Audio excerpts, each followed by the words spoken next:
اعوذ باللہ من الشیطان الرجیم بسم اللہ الرحمن الرحیم السلام علیکم ورحمۃ اللہ وبرکاتہ۔ شہ نشین بتشریف فرما حضرت مولانا مفتی قاسم صدیقی تسخیر صاحب، حضرت مولانا ڈاکٹر شبیر احمد یعقوبی صاحب، حضرت مولانا مفتی انوار احمد صاحب، حضرت مولانا ڈاکٹر احسن بل محمد الحمومی صاحب، جناب عبد المنان صاحب، جناب عبد الصمد قادری صاحب، میں سب سے پہلے حیدرآباد ہیومینٹی فاؤنڈیشن کے تمام ذمہ داروں کو ان کا شکریہ بھی ادا کرتا ہوں اور مبارکباد بھی دیتا ہوں کہ ایک حساس مسئلے کے اوپر انہوں نے آج کے اس اجلاس کو منعقد کیا، اور ہمارے شہر حیدرآباد میں جو پچھلے چند مہینوں سے قتل کے جو واقعات پیش آ رہے ہیں، اس سلسلے میں عوام میں ایک اس تعلق سے بیداری پیدا کرنے کے لیے، اس اعتبار سے کہ ہم تمام مل کر یہ جو معصوم لوگوں کا قتل ہو رہا ہے اس کی نہ صرف ہم مذمت کریں بلکہ ان تمام ہم اپنے اختیارات کو، اپنی عزت کو جو اللہ نے ہم کو دی ہے، جو طاقت دی ہے، اس کو استعمال کریں تاکہ مستقبل میں اس طرح کے ناپاک واقعات اس شہر میں دوبارہ نہ ہوں۔ آپ تمام نے جامعہ نظامیہ کے معزز مفتیہ اکرام اور علماء کی بصیرت افروز خطاب کو سنا۔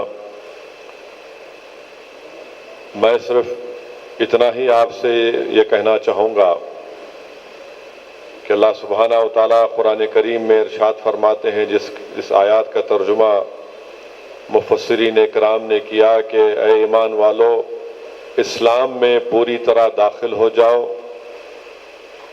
شیطان کے نقش قدم پر مت چلو، بے شک وہ تمہارا کھلا دشمن ہے۔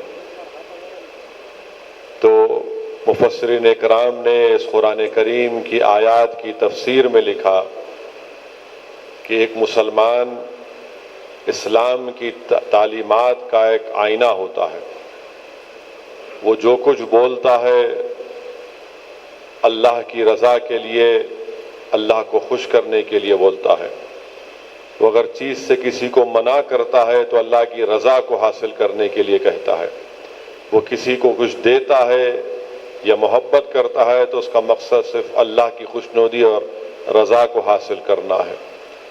اور اسی لیے حدیث شریف میں آیا کہ اللہ کے رسول صلی اللہ علیہ وسلم نے ارشاد فرمایا کہ جو مسلمان اللہ کے لیے کسی سے محبت کرتا ہے اور اللہ ہی کے لیے کسی سے نفرت کرتا ہے اور کسی کو کسی چیز سے نہ کرنے کا منع کرتا ہے تو اللہ کے لیے کرتا ہے، اور دشمنی بھی کرتا ہے کسی سے تو اللہ کے لیے کرتا ہے، تو رسول رحمت صلی اللہ علیہ وسلم نے فرمایا کہ اس نے اپنے ایمان کی تکمیل کر لی۔ تو معلوم ہوا کہ ایمان کی تکمیل اللہ سے محبت، اور کسی کو اگر دینا ہے، کسی کو چیز سے منع کرنا ہے تو نیت صرف اللہ کی رضا ہو، اس لیے کہ اللہ کی رضا ایک مسلمان کے لیے ایک بہت بڑا سرمایہ ہوتا ہے۔ میرے عزیز دوستوں اور بزرگوں، تفسیر روح البیان میں حدیث شریف لکھی گئی کہ ایک مرتبہ رسول اللہ صلی اللہ علیہ وسلم نے شیطان کو دیکھا اور اس سے پوچھا کہ بتا تیرا سب سے بڑا دشمن کون ہے؟ تو شیطان نے کہا یا رسول اللہ صلی اللہ علیہ وسلم، آپ سب سے بڑے میرے دشمن ہیں۔ پھر رسول اللہ صلی اللہ علیہ وسلم نے اس سے پوچھا کہ بتایا میری امت میں تیرا سب سے بڑا دشمن کون ہے؟ تو شیطان ملعون نے کہا کہ آپ کی امت میں میرا سب سے بڑا دشمن وہ مسلمان ہے جو ہمیشہ باوضو رہتا ہے، وہ میرا دشمن ہے۔ جو قرآن کا حافظ ہے اور جو قرآن کے مطابق اپنی زندگی کو گزارتا ہے وہ میرا دشمن ہے۔ جو کوشش کرتا ہے مسجد میں جا کر باجماعت نماز ادا کرے وہ میرا دشمن ہے۔ شیطان کہتا ہے کہ جو تہجد کی نماز پڑھتا ہے وہ میرا دشمن ہے۔ شیطان کہتا ہے کہ جو مسلمانوں پر رحم کرتا ہے وہ میرا دشمن ہے۔ وہ مسلمان جس کے اخلاق بڑے اچھے ہیں وہ میرا دشمن ہے۔ وہ مسلمان جو بیواؤں پر رحم کرتا ہے وہ میرا دشمن ہے۔ وہ مسلمان تاجر جو تجارت بڑی صفائی کے ساتھ اور پاکیزگی سے کرتا ہے وہ میرا دشمن ہے۔ ایسا 13-14 چیزیں شیطان نے کہا کہ یہ میرے دشمن ہیں۔ پھر رسول اللہ صلی اللہ علیہ وسلم نے اس سے پوچھا بتا میری امت میں تیرا دوست کون ہے؟ تو اس نے کہا سود خور میرا دوست ہے، چغل خور میرا دوست ہے، جو ریاکاری کرتا ہے وہ میرا دوست ہے، جو یتیموں کا مال کھاتا ہے وہ میرا دوست ہے، جو ظلم کرتا ہے وہ میرا دوست ہے، وہ عالم جو ایک ظالم بادشاہ کی تائید میں فیصلے دیتا ہے وہ میرا دوست ہے، وہ جو شراب پیتا ہے وہ میرا دوست ہے، وہ جو ظلم کرتا ہے وہ میرا دوست ہے۔ تو علماء کرام نے اس حدیث کے بعد لکھا کہ اب ہم کو معلوم ہو گیا کہ دوست اور دشمن کی فہرست ہمارے سامنے ہے۔ اب یہ ہم پر منحصر ہے کہ ہم دوست کی فہرست میں اپنا نام لکھائیں گے یا دشمن کی فہرست میں اپنا نام لکھائیں گے۔ اور یاد رکھیے کہ جب رسول اللہ صلی اللہ علیہ وسلم کی حدیث ہمارے سامنے ہے اس لیے بے حد ضروری ہے کہ ہم اسلام میں پوری طرح داخل ہو جائیں اور شیطان کے نقش قدم پر نہ چلیں، کیونکہ اللہ قرآن میں فرما دیا کہ وہ ہمارا کھلا دشمن ہے۔ اب جب شیطان ہمارا دشمن ہے تو ہم شیطان کو اپنا دوست بنائیں گے یا اس کو اپنا دشمن بنائیں گے، یہ آپ کو اور ہم کو فیصلہ کرنا ہے۔ میرے عزیز دوستوں اور بزرگوں، یہاں پر مجھے حضرت ابو القاسم جنیدی رحمۃ اللہ علیہ کا واقعہ یاد آ رہا ہے کہ آپ نے ایک مرتبہ شیطان کو برانہ حالت میں دیکھا اور آپ نے اس سے کہا کہ کیا تجھے شرم نہیں آتی کہ تو اس طرح برانہ حالت میں پھرے؟ تو ملعون کہتا ہے کہ ہاں ابو القاسم جنید، مجھے آپ کے سامنے اس طرح حالت میں آنے سے شرم آتی ہے، مگر وہ جو لوگ آنکھ سے برانہ ہے، کان سے برانہ ہے، جن کے دل برانہ ہے، مجھے ان سے کوئی شرم نہیں آتی، کیونکہ ان کی آنکھیں بے حیائی کو تلاش کرتی ہیں، ان کے کان بے حیائی کو سننے کے لیے بے چین ہیں، ان کے دل میں بے حیائی اتر چکی ہے، تو مجھے ان سے شرم نہیں آتی۔ تو ابو القاسم جنید رحمۃ اللہ علیہ نے ان سے پوچھا کہ بتا پھر اس شہر میں حیادار کون ہے؟ تو وہ کہتا ہے کہ مسجد شنور میں جو 3 لوگ اللہ کی عبادت میں مصروف ہیں، نماز پڑھ رہے ہیں، وہ حیادار ہیں۔ ابو القاسم جنید رحمۃ اللہ علیہ ان کے پاس جاتے ہیں اور اس میں سے ایک شخص دیکھیے آپ، ان کا تقویٰ، اللہ کا خوف، وہ ابو القاسم جنید کی طرف دیکھ کر کہتے ہیں کہ شیطان کی باتوں میں مت جاؤ، ہم اسی وقت کامیاب ہیں جب دم واپسی تک، یعنی ہمارے مرنے تک ہمارا ایمان محفوظ رہے گا۔ یہ ہمارے اسلاف کی پرہیزگاری تھی، یہ اللہ کا خوف تھا۔ میرے عزیز دوستوں اور بزرگوں، اسی لیے آپ کو اور ہم کو یہ کوشش کرنا ہے کہ ہم برائی سے روکیں، جو برائی کے اڈے ہیں، جو برائی کی حرکتیں ہیں، اس سے اپنے آپ کو باز رکھیں۔ اور آج کے اس جلسے کا عنوان ہے کہ قتل۔ ابھی ہم نے سنا کہ قتل کس لیے ہوتا ہے؟ جائیداد کے جھگڑے میں قتل ہوتا ہے۔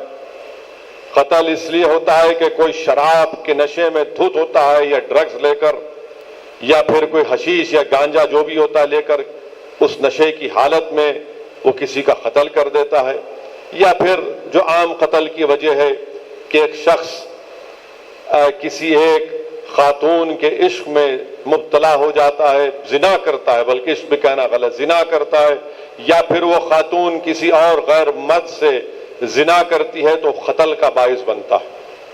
ابھی ہم نے آپ نے سنا کہ ٹپا چبوترا پولیس اسٹیشن کے لمٹ میں اولاد نے اپنے ایک ضعیف باپ کو راڈ سے مار کر ان کا قتل کر دیا، راڈ سے مار کر ان کا قتل کر دیا۔ آپ اور ہم نے سنا کہ مہدی پٹنم سے آگے ایک ہماری بہن جو وکیل ہے، ان کے سگے بھائیوں نے اپنی بہن کا قتل کر دیا جائیداد کے جھگڑے کے اوپر۔ یہی مصری گنج میں کالا پتھر پولیس اسٹیشن کے لمٹس میں 2 نوجوان بلکہ ان کے باپ بھی مل کر کسی کے گھر پر جا کر حملہ کرتے ہیں، وہ اس لیے کہ وہ بچی نے انکار کر دیا کہ میں تم سے بات نہیں کروں گی، حیادار تھی۔ تو اس لڑکے کو، اس کی انا کو، بلکہ اس کی شیطانیت کو ٹھیس پہنچی۔ وہ جب گھر میں جاتا ہے تو بچی کا بھائی روکتا ہے تو اس کو قتل کر دیتے ہیں۔ اس کے معصوم تین بچے چھوٹے یتیم ہو گئے۔ ایسے کئی واقعات۔ کشن باغ کے پاس ایک بھائیوں نے مل کر روکا اس لڑکے کو کہ تمہاری بہن کو نہیں چھیڑنا، تو یہ شخص اپنی بہادری کو اپنا ظلم کرتا ہے اور چاقو مارتا ہے 2 لوگوں کو۔ تو میرے عزیز دوستوں اور بزرگوں، یاد رکھیے اللہ سبحانہ و تعالیٰ قرآن کریم میں، بلکہ علماء کی موجودگی میں گستاخی کر رہا ہوں، سورہ نساء کی آیات مجھے یاد آ رہی کہ اللہ سبحانہ و تعالیٰ فرماتے ہیں کہ جو کسی انسان کا قتل کرتا ہے وہ جہنم میں رہے گا، اللہ اس پر لعنت بھیجتا ہے، اللہ اس پر بہت بڑا عذاب اس پر نازل کرتا ہے۔ اور قیامت کے دن سب سے پہلے اگر کسی کا حساب کتاب ہوگا تو ناحق قتل کرنے کا ہوگا۔ قیامت کے دن اگر حساب کتاب تو سب کو گزرنا ہے، ان لوگوں کا ہوگا جو ناحق کسی کا قتل کرتے ہیں۔ اور حدیث شریف میں آیا، بلکہ بخاری شریف کی حدیث ہے کہ جو ایک آدھے کلمے کے برابر کسی اور شخص کا ساتھ دیتا ہے قتل کرنے کے لیے، تو اللہ کے رسول صلی اللہ علیہ وسلم نے فرمایا کہ وہ حشر کے میدان میں ایسا آئے گا کہ اس کی پیشانی پر لکھا ہوگا کہ میں اللہ کی رحمت سے مایوس ہوں۔ تو یاد رکھیے۔ اور حدیث شریف میں یہ بھی آیا کہ جس کو یہ لوگ قتل کرتے ہیں وہ اسی حالت میں اللہ کے عرش کے سامنے آ کر کہے گا کہ یا اللہ اب تو مجھ سے انصاف کر، اب تو مجھ سے انصاف کر۔ یاد رکھو یہ دنیا فانی ہے، یہاں بڑے بڑے لوگ آئے چلے گئے اور آتے رہیں گے اور جاتے رہیں گے، مگر ہمارا تو ایمان یہ ہے کہ ہم جب مریں گے تو دوبارہ اٹھائے جائیں گے۔ نیکی اور بدی کا حساب گناہوں کا اللہ کرے گا۔ تو جو لوگ یہ قتل جیسی گناہ کبیرہ ہے، علماء بتائیں گے آپ کو قتل دین اسلام میں گناہ کبیرہ ہے، بلکہ حدیث شریف میں آیا کہ شرک کے بعد سب سے بڑا گناہ اگر کوئی تو قتل ہے۔ شرک کے بعد سب سے بڑا گناہ اگر ہے تو قتل ہے۔ آپ اندازہ لگائیے کہ ایک ضعیف باپ کو راڈ سے مارنا ایک حقیر جائیداد کے لیے، اور اگر اس شخص کو معلوم ہوتا جس نے اپنے باپ کو، اولاد کو معلوم ہوتا کہ اس نے اپنے باپ کا قتل کیا، تو قرآن کریم میں بنی اسرائیل میں اللہ فرما رہا ہے کہ میری عبادت کرو، ماں باپ کا خیال رکھو۔ اللہ قرآن میں فرما رہا ہے کہ جب ضعیف ہو جاتے ہیں تو ان کو اف تک مت کہو۔ اللہ سکھا رہا ہے کہ جب وہ ضعیف ہو جاتے ہیں تو دعا کرو تو مجھ سے کہ اللہ ان پر رحم فرما جس طرح مجھ پر رحم فرماتے تھے۔ اللہ یہ فرما رہا ہے کہ تم میری اطاعت کرو اور اپنے ماں باپ کی بھی اطاعت کرو، خیال رکھو ان کا۔ ابن عباس رضی اللہ تعالیٰ عنہ فرماتے ہیں کہ قرآن کریم میں سے 3 چیزوں کا ذکر کرتے ہیں کہ اگر ایک کریں گے اور دوسرا نہیں کریں گے تو عبادت قبول نہیں ہوتی۔ وہ کیا ہے؟ کہ نماز بھی پڑھو، اللہ کہتا ہے نماز پڑھو اور زکوٰۃ ادا کرو۔ اگر آپ نماز پڑھیں گے، زکوٰۃ ادا نہیں کریں گے تو آپ کی عبادت قبول نہیں ہوتی۔ اللہ کے رسول صلی اللہ علیہ وسلم کے تعلق سے اللہ فرما رہا ہے کہ رسول کی اطاعت کرو، اللہ کی اطاعت کرو، اور ایک کی کریں گے دوسرے کی نہیں کریں گے، عبادت غیب۔ اگر آپ اللہ کی عبادت کریں گے اور ماں باپ کی اطاعت نہیں کریں گے تو عبادت قبول نہیں۔ آپ اندازہ لگائیے کہ اللہ قرآن میں بول رہا ہے کہ اف تک مت کہو، اف تک مت کہو، مگر یہ ناخلق اولاد ایسی ہے کہ ایک حقیر جائیداد کے لیے اپنے باپ کا قتل کر دیے۔ تو ان لوگوں کے دلوں میں نہ اللہ کا خوف ہے، نہ ان کو قرآن کی تعلیمات سے باخبر ہے، نہ ان کے دلوں میں انسانیت ہے، ان کے دلوں میں کوئی انسانیت ہے۔ آپ اندازہ لگائیے کہ اس باپ نے ان اپنی اولاد کے لیے جب وہ پیدا ہوئے ہوں گے کتنی تکالیف اس نے نہیں اٹھائیں گے ان کو پالنے کے لیے، ان کو پڑھانے کے لیے، ان کو کپڑا پہنانے کے لیے، ان کو کھانا کھلانے کے لیے، کیا کیا اس نے تکالیف نہیں جھیلی ہوں گی، مگر ایک جائیداد کے لیے آپ راڈ اٹھا کر اپنے باپ کو مار دیے۔ اب کیا جواب دیں گے؟ مرنا تو ہے ایک دن، سب کو مرنا ہے۔ اور پھر دوسری چیز میرے عزیز دوستوں اور بزرگوں، یہ جو اللہ قرآن میں فرما رہا ہے کہ زنا کے قریب مت جاؤ، زنا کے قریب مت جاؤ۔ آپ سوچئے کہ یعنی گناہ ہے، گناہ اس کے قریب مت جاؤ، اللہ فرمائے گناہ اس زنا کے قریب مت جاؤ۔ یعنی جہنم کے بھی دروازے سب سے بدبودار دروازہ اگر حدیث شریف میں آیا تو ان لوگوں کے لیے جو زنا کرتے ہیں اور بغیر توبہ کرے مر جاتے ہیں، تو زنا یعنی جہنم کا سب سے بدبودار دروازہ، یعنی کوئی فکر نہیں ہے، کسی چیز کی فکر نہیں ہے، ڈر ہی نہیں ہے۔ اور پھر حد تو یہ ہے کہ اگر گھر میں جہیز کی لعنت، گھر میں بہو پر ظلم، بہن کی شادی نہیں ہو رہی ہے جہیز کی لعنت کی وجہ سے، اور باہر نکل کے دیکھتے ہیں کہ ہاں ہماری برقعے میں بچی ہے، کیسا اس کے ساتھ جا رہی، یہ عجیب مزاج ہے، گھر کی فکر نہیں ہے۔ اللہ کے رسول صلی اللہ علیہ وسلم نے کیا فرمایا کہ تم میں سب سے بہترین وہ شخص ہے جو اپنے گھر والوں سے اچھا ہے۔ گھر کی فکر کرو، کبھی گھر کی تو فکر کرو، گھر میں اچھے ہو جاؤ، اپنی بیوی سے، اپنی ماں سے، اپنے بھائی سے، اپنے بہن سے۔ رسول اللہ صلی اللہ علیہ وسلم نے حدیث ہے، علماء موجود ہے، پوچھئے تم میں سب سے بہترین وہ ہے جو اپنے گھر والوں سے اچھا ہے۔ اور پھر اگر گھر میں آگ لگی تو آگ کو بجھا سکتے، مگر سب سے بڑی آگ غصہ ہے، یاد رکھو آپ، ایک غصے کی وجہ سے گھر جل جاتا ہے، گھر برباد ہو جاتا ہے، اس کو کون بجھائے گا؟ اللہ کے رسول صلی اللہ علیہ وسلم کا ارشاد۔ بلکہ یہاں پر امام غزالی رحمت اللہ علیہ کی کتاب کیمیاء سعادت کا واقعہ یاد آ رہا ہے کہ امام غزالی لکھتے ہیں کہ حضرت ایک شخص تھے، بزرگ تھے، حضرت سلیمان بن بشر، جو حج کو جا رہے تھے، تو راستے میں کسی جگہ پر رکنا، اس زمانے میں لوگ پیدل اونٹ سے جاتے تھے، تو راستے میں آرام فرمائے، اپنے ساتھی کو کہا کہ جاؤ تھوڑا کھانے کا انتظام کرو۔ تو اس شخص کے سامنے ایک حسین محترمہ آ جاتی ہیں اور ان سے بڑی دلکش ادا میں ان سے گفتگو کرتی ہے اور ان کو گناہ کے لیے راغب کرنے کی کوشش کرتی ہے۔ حضرت سلیمان جو بزرگ تھے بن بشر، وہ زاروں قطار رونا شروع کر دیتے، چیخ مار مار کر روتے ہیں، اللہ کے خوف سے چیخیں مار مار کر روتے ہیں۔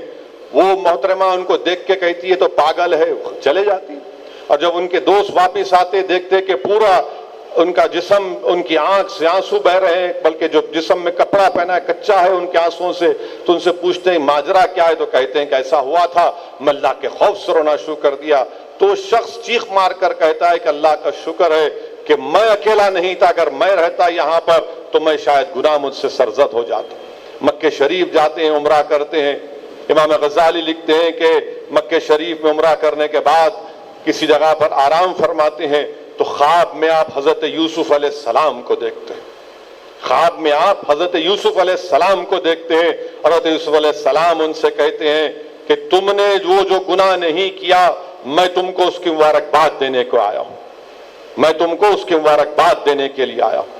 میرے عزیز دوستوں اور بزرگوں، یاد رکھیے اپنی اولاد کو، اگر یہاں پر کوئی ماں باپ ہیں تو اپنی اولاد کو بے حیائی سے دور رکھنا سکھائیے، حیادار بنائیے۔ رسول اللہ صلی اللہ علیہ وسلم نے کیا فرمایا کہ ایمان حیا ہے اور حیا ایمان ہے۔ اگر آپ اپنی اولاد کو حیادار نہیں بنائیں گے تو خون کے آنسو آپ روئیں گے، یاد رکھیے۔ اگر آپ اپنے بچوں کو بچپنے سے حیادار اور حیا کی تعلیم نہیں دلائیں گے، علماؤں کی صحبت میں آپ نہیں بیٹھیں گے، اپنی اولاد کو نہیں بٹھائیں گے، تو پھر یہ جب بڑے ہوں گے آپ کو خون کے آنسو آپ کو رلائیں گے۔ بلکہ بخاری شریف کی حدیث ہے کہ بخاری شریف کی حدیث میں آیا کہ میں نے پہلی قوموں میں 3 لوگ کسی ایک غار میں جا کر آرام کرتے ہیں تو ایک پہاڑ گر جاتا ہے، راستہ بند ہو جاتا ہے، تو تینوں میں سے ہر ایک آدمی کہتا ہے کہ اللہ کو میں اپنی نیکیاں بیان کر کے اللہ کو ہم راضی کریں گے، وسیلہ دیں گے۔ تو ایک شخص کہتا ہے کہ یا اللہ میرے ماں باپ بوڑھے تھے، میں نے ان کی بہت خدمت کی، تو وہ جو پہاڑ راستہ رکتا ہے پتھر وہ تھوڑا ہٹتا ہے۔ دوسرا کہتا ہے کہ یا اللہ میں نے امانت میں خیانت نہیں کی، میں نے یتیموں کی امانت میں خیانت نہیں کی، تو اور تھوڑا پتھر ہٹتا ہے۔ اور تیسرا شخص کہتا ہے کہ یا اللہ میں زنا کرنا چاہتا تھا، تیرا خوف مجھ پر غالب آ گیا، میں نے نہیں کیا، تو پورا پتھر ہٹ جاتا ہے۔ آج مسلمانوں کی راہوں میں پتھر ہیں، پہاڑ ہیں، اگر آپ ان پتھر اور پہاڑوں کو ہٹانا چاہتے ہیں تو آپ کو اپنی ماں باپ کی خدمت کرنا ہے، امانت میں خیانت نہیں کرنا، اور زنا سے دور رہنا، زنا سے دور رہنا۔ اور تیسرا سبب بنتا ہے قتل کا شراب، ڈرگز، کہ شراب پیے بیٹھ کر اس کے بعد جھگڑا کرے اور ان کو مار دیے۔ اچھا پھر میرے سے آ کر کسی نے پوچھا کہ نہیں صاحب وہ آپ اس کی بھی تائید نہیں کر رہے، انہیں مر گیا۔ میں نے کہا دیوانے اس کے ہاتھ میں بھی تو ہتھیار تھا، اگر وہ اس کو نہیں مارتا تو انہیں اس کو مارتا تھا۔ سیلف ڈیفنس کی بات الگ ہے، مگر جو لوگ جیسا ابھی آپ نے سنا، آپ نے بھی یہاں پر سنا، جو عالم دین امریکہ میں مقیم ہے، جو حیدرآباد آئے، مولانا مفتی قاسم صدیقی صاحب کے جذبے کا بدلہ۔ حدیث ہے سرکار دو عالم صلی اللہ علیہ وسلم، بخاری شریف کی حدیث ہے، رسول اللہ صلی اللہ علیہ وسلم نے فرمایا کہ دو مسلمان اگر ایک دوسرے پر تلوار اٹھاتے ہیں اور ایک مر جاتا ہے اور ایک بچ جاتا ہے، تو رسول اللہ صلی اللہ علیہ وسلم نے فرمایا کہ دونوں جہنمی ہیں۔ تو صحابہ نے پوچھا رسول اللہ صلی اللہ علیہ وسلم یہ بات تو صحیح ہے کہ جس نے مارا وہ جہنمی ہے، پھر یہ کیسا؟ بولتے وہ بھی تو اس کو مارنا چاہتا تھا، وہ بھی تو اس کو مارنے کے لیے نکلا تھا۔ میرے عزیز دوستوں اور بزرگوں، یہ چیزوں پر آپ کو اور ہم کو اس پر نوٹ کرنا ہے۔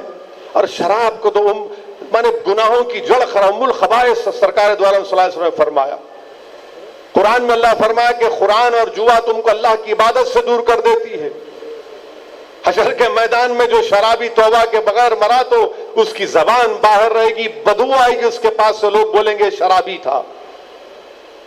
میرے عزیز دوستو، یہ ڈرگز کا بڑا استعمال ہو رہا ہے، گانجے کا استعمال ہو رہا ہے۔ اب ہم کو ان برائیوں کا خاتمہ ہم کو کرنا ہے اپنے گھر سے۔ گھر کا ماحول ماشاءاللہ کیسے آپ خود دیکھ لیجئے۔ میں ہمارے آج سے 1-2 دن پہلے ایک صاحب سے یہی بات کر رہے تھے اپنے بچے کے بارے میں۔ میں ان سے پوچھا کہ آپ کے بچے کی عمر کیا؟ بولے 21 سال کا ہے، اس طرح کی حرکتیں کر رہا ہے۔ میں نے کہا بولتے کیوں نہیں اس کو، سمجھاتے کیوں نہیں آپ؟ انہوں کیا بولے مجھے یہ بتائے کہ ارے صاحب اگر میں زیادہ اس پہ دباؤ ڈالوں گا تو گھر چھوڑ کے بھاگ جاتا ہوں۔ میں بولا کیسا بھاگتا گھر چھوڑ کے بھائی؟ نہیں صاحب زیادہ میں بولا تو بھاگ جاتا گھر چھوڑ کے۔ ہمیں ماں باپ بچے اولاد سے ڈر رہے ہیں، اولاد ڈرنا ماں باپ سے۔ مانے ہم اپنے والد کے سامنے، مرحوم کے سامنے ہماری روح قبض ہو جاتی تھی۔ زیادہ میں نے زندگی میں اس زمانے میں جو بھی مزاج تھا، جو لوگ ہماری عمر کے ہیں وہ تو اپنے والد کے سامنے نظر جھکا کر بیٹھتے تھے، نظر جھکا کر جو بھی شکایت غصہ کرنا تھا وہ اماں کے پاس جا کر کرتے تھے۔ مگر آج والد یہ کہہ رہا ہے زیادہ دباؤ ڈالیں گا تو گھر چھوڑ کے بھاگ جاتا ہوں۔ بھاگنا تو اس کو، پھر غلطی آپ کی ہے، آپ نے بچپنے سے اس کی تربیت نہیں کی۔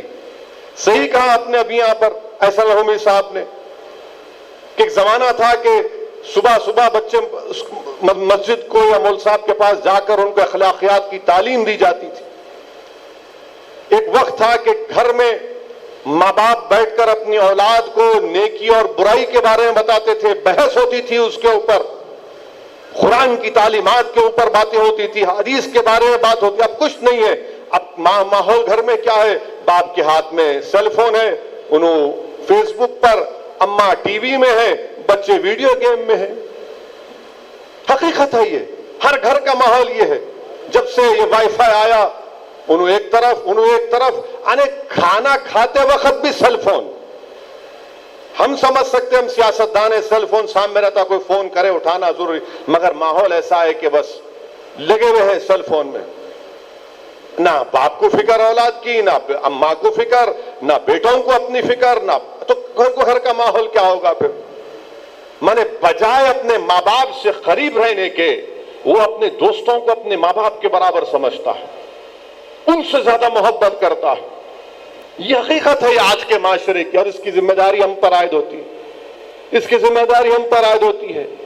آج پوری انسانیت ترس رہی ہے، مسلمانوں سے کہہ رہے کہ ہم کو رسول اللہ صلی اللہ علیہ وسلم کی تعلیمات سے ہماری پیاس کو بجھاؤ، اور ہمارے نوجوان کہاں ہیں بتائیے؟ یاد رکھیے، اگر ہمارے نوجوان میں اسی طرح کا یہ ارتداد، یہ تمام فتنے بڑھتے جائیں گے تو قوم گر جائے گی خدا نخواستہ. آپ قوم اور ملت کا مستقبل ہیں، اگر آپ ان برائیوں کے راستے پر چلے جائیں گے تو پھر کیا ہوگا بتائیے آپ؟ اگر ہم کو اپنی غربت کی شکایت بھی ہے مگر شراب خانے بھی آباد، پیسے نہیں ہیں مگر شباب کے پورے سینٹر پر ہم موجود، آٹو ہے بیچارہ کسی کو دیتا ہے کہ بھائی کما کے دے تو شراب پی کر آٹو پکڑ جاتا ہے، اور دوسرے دن دارالسلام کو آ کر خود نہیں آتا، دور کھڑے ہو کے اپنی بیوی کو جاتا جا کے تم بول کے آؤ. ارے کیا ہے بتائیے آپ؟ کیا آپ شراب پئیں گے؟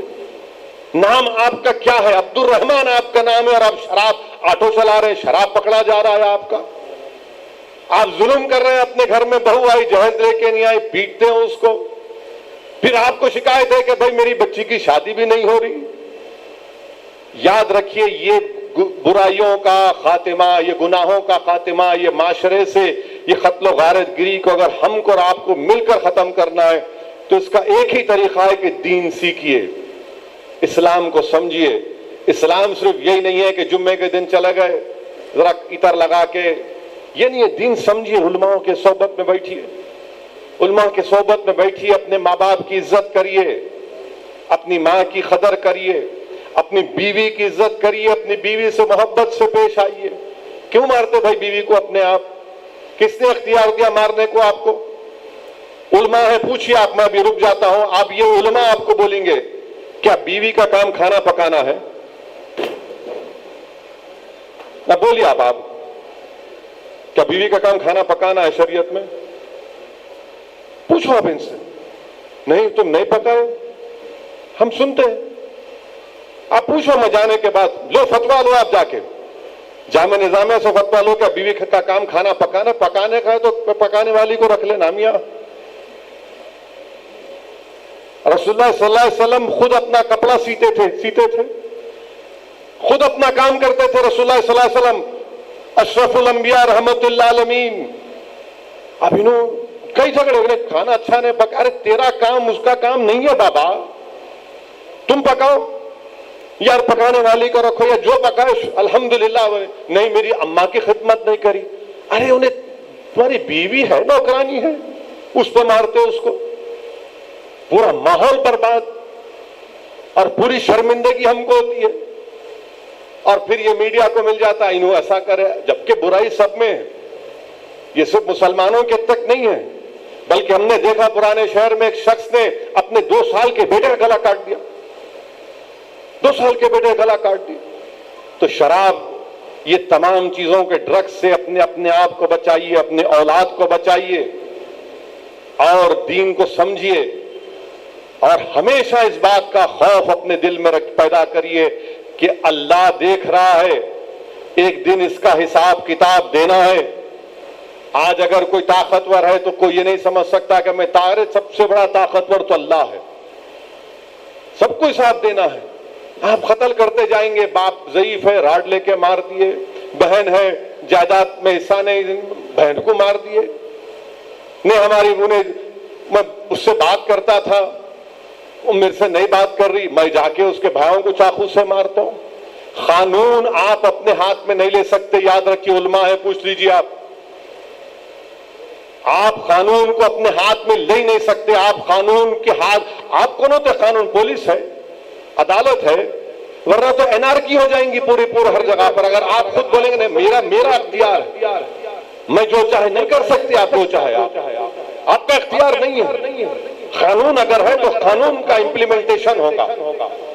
اور ہم تو پوری کوشش کرتے کہ یہ تمام جو اس طرح کی حرکتیں کرتے ہیں میں کئی بار پولیس کو سختی سے بولا ہوں، آج بھی بول رہا ہوں اور بولتا رہوں گا، مجلس ان ظالموں کا ساتھ نہیں دی، نہ دیں گے انشاءاللہ تعالی، نہ آپ لوگ دینا، بلکہ میں آپ تمام سے علماؤں کی موجودگی میں گزارش کروں گا کہ ماہ ربیع الاول میں جو میلاد النبی کے انشاءاللہ جلسے ہوں گے، سیرت النبی کے جلسے ہوں گے، اس میں ہم کو ذکر کرنا ہے ان چیزوں کا، یہ قتل کا بولنا ہے کھل کے کہ آپ اس سے دور رہیے، اور وہ جو لوگ کر رہے ہیں ان کی مذمت کرنا ہے، ان کی مذمت کرنا ہے بالکل۔ میں یہ نہیں کہہ رہا ہوں کہ ان کو سوشل بائیکاٹ کرو ورنہ کل میڈیا چلائیں گے ایسا بولے، میں کہہ رہا ہوں کہ مذمت کرنا ہے لوگوں کی، دوری اختیار کرو آپ۔ اور پھر رشتہ داروں سے تعلقات منقطع کرنا کس بات سے میرے بھائی؟ آپ کو معلوم امام زین العابدین کیا فرمایا اپنے بیٹے امام باقر سے؟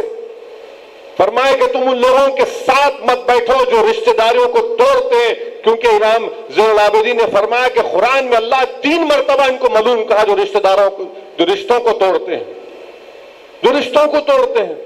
حضرت ابو ہریرہ رضی اللہ تعالیٰ عنہ حدیث سنا رہے رسول اللہ صلی اللہ علیہ وسلم کی، اور بول رہے کہ اگر اس میری محفل میں وہ لوگ ہیں جو اپنے رشتہ داروں سے تعلقات منقطع کیے تو اٹھ کے چلے جاؤ ایسے، اٹھو ایسے، نہیں بیٹھنا۔ ایک نوجوان اٹھ جاتا، بڑی تکلیف ہوتی، اپنی پھپھی سے جا کر بولتا کہ پھپھی جان مجھ سے غلطی ہوئی، مجھے معاف کر دو، آپ مجھے معاف کر دو۔ تو پھپھی بڑی خوش ہو جاتی، بولتی تم جا کر دوبارہ حضرت ابو ہریرہ سے پوچھو کہ انہوں نے یہ کیوں کہا۔ تو جا کر حضرت ابو ہریرہ سے پوچھتے ہیں کہ میری پھپھی سے میرے تعلقات خراب تھے، میں درست کر لیا، مگر انہوں نے آپ سے پوچھا کہ آپ نے یہ کیوں کہا کہ اس محفل سے اٹھ جاؤ جو اپنے رشتہ داروں سے تعلقات کو منقطع کر لیتے۔ تو حضرت ابو ہریرہ رضی اللہ تعالیٰ نے فرمایا کہ رسول اللہ صلی اللہ علیہ وسلم کی حدیث ہے کہ جو اپنے رشتہ داروں سے اپنے تعلقات کو منقطع کر لیتا اللہ کی رحمت اس پہ نازل نہیں ہوتی۔ کئی حدیث ہیں، کتاب الکبائر امام ذہبی رحمۃ اللہ علیہ کتاب میں پورا کئی چیپٹرز ہیں گناہ کبیرہ کے بارے میں، پڑھ لیجیے آپ۔ تو رشتہ داروں سے اپنے تعلقات کو برقرار رکھیے۔ اگر کوئی دولت مند ہو گیا، اللہ نے دولت دی، تو خیال رکھو غریبوں کا، کچھ تو مدد کر سکتے، نہیں بھی کر سکتے تو کم سے کم ہمدردی سے آپ پیش آ سکتے۔ تو یہ قتل کے جو واقعات ہو رہے ہیں، اس کو ہم لوگ اپنے معاشرے میں یہ تمام چیزوں کی اصلاح کرنا ہے جو علماء کرام نے فرمایا۔ یقیناً محلے کے بڑے لوگوں کو اور معلوم ہوتا ہے کہ بھئی ان دونوں میں ٹینشن ہو رہا، دونوں کو بلاؤ، کان پکڑ کر بٹھا کر ان کو سمجھاؤ، نہیں سمجھ میں آئے 1 سے 2 مرتبہ سمجھاؤ، نہیں سمجھ میں آئے تو جا کر پولیس کو بولیے کہ یہ دونوں کچھ کر سکتے، تو پولیس حرکت میں آتی، ہم کو بولیے آپ۔ مگر یہ کیا ہے، چاقو لے کے مار رہے ہیں، روڈ پہ مار رہے ہیں، یہ انسان ہے، یہ انسانیت ہے یہ؟ اور آپ کیا کر رہے ہیں، کون سی مثال پیش کر رہے ہیں آپ؟ یعنی ایک مسلمان جو ہے مدھیہ پردیش اندور میں چڑیاں بیچتا ہے، چڑیا نہیں بیچا جا رہا ہے، اس کو مار کے جیل میں ڈال دیا گیا، تم یہاں قتل کر رہے 22 لوگوں کو CAA کے پروٹیسٹ میں گولی مار کر ہلاک کر دیا گیا، شہید کر دیا گیا اتر پردیش میں، یہاں تم گولی مار رہے اپنے باپ کو۔ بتائیے آپ کیا ہو رہا ہے دنیا میں، اور ہم جو ہے یہاں بیٹھے ہوئے ہیں۔ اس طرح کی بدتمیزی اور اس طرح کے غلاظت ہے، یہ شیطانیت ہے، یہ کھلی شیطانیت ہے، اس کی ہم تمام کو مذمت کرنی چاہیے، کھل کے مذمت کرنی چاہیے۔ ارے نہیں انہیں بہت ٹائگر ہے، انہیں بہت بڑا وہ ہے، وہ کوئی کہے کہ کوئی یہاں میرے کو بولے کوئی سٹک گینگ ہے، کئی کی سٹک گینگ، چڈوں میں سے مونڈے پلٹا دوں گا کوئی سٹک گینگ کی بات کریں گا تو انہیں وہ کرتا ہے کہ کہیں کون سے گینگا ہے رے تم لوگ، کہاں کے گینگا ہے تم لوگ؟ ارے بڑے بڑے ہم کرے کیا کرتے آپ، کچھ نہیں کر سکتے آپ۔ ان لوگوں کو جو غنڈہ قسم کے عناصر ہیں جو یہ ظلم کرتے ہیں، ان سے نفرت کرنی چاہیے، ان کی مذمت کرنی چاہیے، اور ہم آپ کے ساتھ تھے اور ٹھہریں گے ان کے خلاف انشاءاللہ تعالی۔ ہم کو ان لوگوں کی ووٹ کی ضرورت نہیں ہے، نہ ان کی تائید کی ضرورت ہے۔ میں دیکھ چکا ہوں اپنی سیاسی زندگی میں، بڑے بڑے ڈاکڑوں کو دیکھ چکا ہوں میں، سامنے آ کے بہت بڑے باتیں کرتے تھے، ہم سب کو دیکھ چکے ہیں اور دیکھیں گے انشاءاللہ زندگی باقی رہی تو۔ میں ایک بار آج سے 96-97 کی بات یاد ہے، مجھے یاد آ رہی کہ بولے رے صاحب انہیں بہت بڑا ہے، اس کا بہت بڑا اثر ہے۔ ارے بولا کون ہے بھائی؟ نہیں اتنے اس پہ اتنے کیسا کرا انہیں، بخیر ہم نہیں ملے، الیکشن کے بعد میں ملے، ارے نہیں ملے، ملا نہیں اس لیے نہیں ملا کہ میرے کو بولا گیا کہ آپ کے اوپر اتنے کیسا ہیں۔ بولے ہاؤ صاحب ذرا اپنا اثر رہتا. میں بابو تم بھول گئے سب سے بڑا پہلوان میں ہوں یہاں کا, سب سے بڑا پہلوان میں ہوں یہاں کا. میں ہوشیار رہنا, اب دوبارہ حرکت نہیں کرنا. نہیں کرنا پڑے گا, یہ بتانا پڑے گا, خالی نعرے مارنے کا نہیں. ان سے نفرت کرنا آپ لوگ.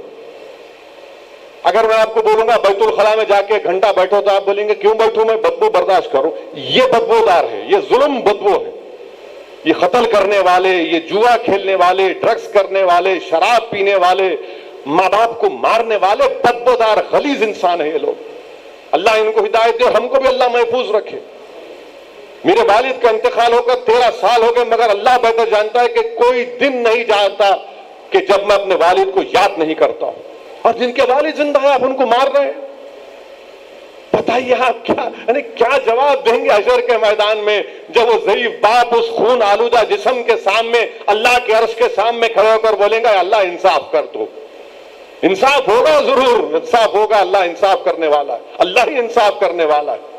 اور کوئی لوگ یہ سمجھ رہے ہیں کہ ایسا کر, یاد رکھو تم جو یہ قتل کر رہے ہو, تم پہ حدیث میں آیا کہ تمہاری چہرے سے برکت اڑ جاتی, تمہاری روزی میں کمی آتی اور تمہاری موت جلدی ہوتی. یہ حدیث ہے. 6 چیزیں بتائی گئی رسول اللہ صلی اللہ علیہ وسلم کہ جو قاتل ہوتا ہے, جو شرابی ہوتا ہے, جو زانی ہوتا ہے, سب چیزیں ہیں. آپ دیکھو ان لوگوں کو, آپ کچھ مت بولو, چہرے دیکھو ان کے. میں نے چہروں سے ظاہر ہوتا ہے کہ گناہگار ہیں. اللہ معاف کرے, اس کے چہرے عجیب و غریب نظر آتے ہیں ان لوگوں کے. کوئی قسم کا ان میں سکون نہیں دکھتا ان کے چہروں پر. گناہ اتنا کرتے کہ سب چیز خراب ہو جاتی. تو میری آپ سے گزارش ہے کہ یہ ان چیزوں کی مذمت کرنا ہے, بلکہ آنے والے میلاد النبی کے جلسوں میں ہم کو کھل کر ان برائیوں کا ذکر کرنا ہے, مذمت کرنا ہے, اور عوام کو نفرت کرنا ہے. آپ کو نفرت کرنا چاہیے ان لوگوں سے, ان سے نفرت کرنی چاہیے. نفرت کرو ان لوگوں سے. ان کو آپ کو عزت مت دو, ان لوگوں کو جو اس طرح کی حرکت کرتے. اب پورا, اور کسی کو قانون توڑنے کا اختیار نہیں. ارے یہ کون سی بات ہے کہ اگر زنا کے قریب مت جاؤ, مگر اگر ایک مسلمان بچہ اور بچی گئے تو آپ کو کچھ نہیں بولتے. نہیں, اپنے بچے ہیں, کیا مطلب, گناہ ہے نا وہ بھی تو گناہ ہے. کیسے آپ خاموش بیٹھیں گے اس کو آپ؟ مگر قانون آپ نہیں توڑ سکتے. آپ اپنے گھر کا ماحول صحیح کرو, اس کے ماں باپ کو جا کر خاموشی سے بات کر کے سمجھاؤ. آپ ایک محلے میں تماشا مت کریے, اس بچے اور بچی کو سمجھائیے کہ بھائی دین یہ ہے, دین کے تقاضے یہ ہے, دین یہ آپ سے مطالبہ کرتا ہے اور آپ کی اچھائی ہے, آپ کے لیے اچھا ہے یہ دین, دنیا میں آپ کو کامیابی ملے گی. تو میرے عزیز دوستوں اور بزرگوں, یہ چند ایک اہم اجلاس آج پر رکھا گیا. میں پھر سے آپ تمام کا شکریہ ادا کرتا ہوں, ہمارے معزز علماء کرام کا بھی شکریہ ادا کرتا ہوں, اور اس امید سے اپنی بات کو ختم کروں گا کہ ہم لوگ کم سے کم اپنے دل میں ان ظالموں سے نفرت پیدا کریں, ان سے ہم نفرت پیدا کریں گے. اور اگر ہم کو معلوم ہو رہا ہے کہ محلے میں کسی 2 گروپ میں کوئی ٹینشن ہو رہا ہے, تو یہ صحیح کہا احسن ہمیں صاحب نے کہ ہم کو تو آگے بڑھ کر ذمہ داروں کو سمجھانے کی ضرورت ہے, اور سمجھانے کے بعد پولیس کو ایک نوٹس دینا کہ دیکھو یہ ٹینشن ہو رہا ہے, تو پولیس بھی حرکت میں آتی. ایک انسان ہے بھائی, کسی کی جان لینے کا اختیار آپ کو نہیں ہے, کسی کو اختیار نہیں ہے کسی کی جان لینے کا. آپ کو اختیار ہی نہیں ہے کہ آپ کسی کو چاقو ماریں, کسی کا خون بہائیں. یہ تو انارکی ہو جائیں گی پھر, اور اسی طرف ہم لوگ جا رہے ہیں. اور ہم میڈیا سے ہی بولیں گے کہ آپ لوگ بھی ذرا اچھی رپورٹنگ کرو, صحیح بتاؤ. مخالفت کرنا ہے کرو, میرے کو فرق نہیں پڑتا, 56 مخالفت کرے کچھ نہیں ہوا الحمدللہ, مگر جو سچائی ہے, جو صحیح ہے وہ بتاؤ. آپ نہیں, مجلس کی مخالفت میں آپ اتنا مت بہہ جاؤ کہ پھر آپ کی کریڈیبلٹی پر لوگ سوال اٹھائیں گے. تو آپ کی کریڈیبلٹی کو, انٹیگریٹی کو انٹیکٹ رکھیے. صحافی جو ہے صحافت کرنا, سیاست کرنا ہے تو ٹوپی اتار کے مقابلہ کرنا. ہم شروع سے بولتے ہیں آپ کو اگر مقابلہ کر رہے ہیں ہم ویلکم, ہم کو پیچھے, ہم کو ہندوستان کے کونے کونے میں جا کے مقابلہ کر رہے ہیں. یہاں ہمارے گھر میں نہیں کریں گے, کر سکتے اور کریں گے انشاءاللہ تعالی. خیر بہرحال وہ ایک الگ ٹاپک ہے. ایک چیز یاد آ گئی ذہن میں تو مناسب سمجھا کہ وہ اس بات کو بھی رکھ دوں, کیونکہ وہ بھی معاشرے کے لیے ضروری ہے. آزاد صحافت ضروری ہے، مگر آزاد صحافت فیکچول ہونا چاہیے، سچائی پر مبنی ہونی چاہیے۔ تو میرے عزیز دوستوں اور بزرگوں، میری آپ تمام سے گزارش ہے کہ دین کی طرف لوٹیے، دین سے وابستہ رہیے، اپنے گھر کے ماحول کو اچھا رکھیے، علماؤں کے پیروں کے پاس بیٹھ کر دین سیکھنا ہے۔ حضرت گوگل پہ آپ نہیں دیکھ سکتے، اسلام نہیں سیکھ سکتے گوگل پر آپ، کہ یوٹیوب پہ جا کے انہوں کیا بولے، وہ بھی نہیں ہے۔ آپ کو دین سیکھنا ہے، فنڈامنٹل دین کے کیا ہے اس کو سمجھنا ہے، اور ایک اچھے انسان کو بننا ہے۔ اور اسی وقت ہوگا جب آپ کے گھر کا ماحول اتنا اچھا ہو جائے گا کہ آپ کا گھر ایک جنت کا گوشہ بن جائے گا انشاءاللہ تعالی۔ وآخر الدعوانا الحمدللہ رب العالمین۔